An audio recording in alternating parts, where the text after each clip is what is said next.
শুভ সন্ধ্যা।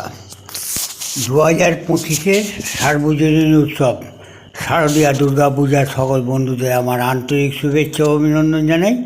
সকল প্রকার মানুষকে আমার আন্তরিক ভালোবাসা ও আন্তরিক শুভেচ্ছা জানাই।